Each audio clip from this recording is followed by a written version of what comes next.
Next, we'll go to Mr. Connolly from Virginia. Thank you, Mr. Chairman, and thank you for holding this hearing. Great to see you both again. I will say you've got a job to do, and God bless you for trying to do it.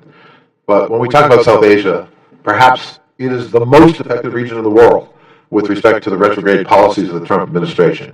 Ripping up TPP, ripping up our participation in the Paris Climate Accord, and of course slashing AID's budget, especially in this region.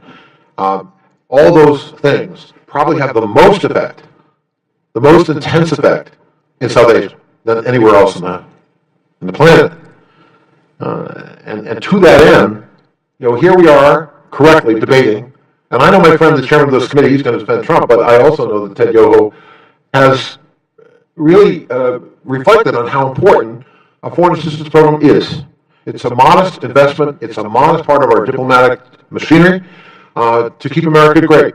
And I really applaud the chairman of the subcommittee for articulating that position. I know that was not his original position when he first got elected to Congress, but like all of us, we learn. We come to appreciate.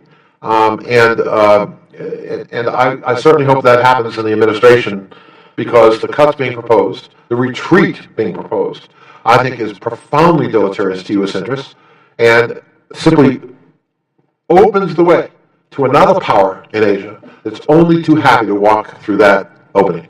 And that's not making America great again. That's making America weak again. And let me ask you, Ms. Steele, and feel free, Ambassador Wells, to comment. I'm not asking you to comment on what I just said, because that would be impolitic for you, both of you. In fact, I'm going to say, for the record, you both vehemently disagree with everything I just said, defending the Trump administration. But South Asia, we've got the heaviest monsoon rains in 40 years, 1,400 dead, hundreds of thousands of homes damaged or destroyed, 41 million people directly affected, and a third of an entire sovereign nation, Bangladesh, underwater. How well prepared are we to respond to that crisis, Ms. Steele?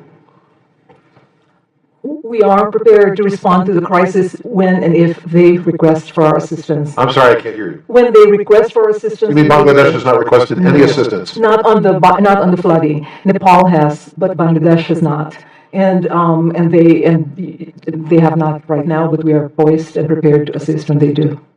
Could the fact that a third of an entire sovereign nation, Bangladesh, being underwater, could it have anything at all to do with, I don't know, the warming of the climate?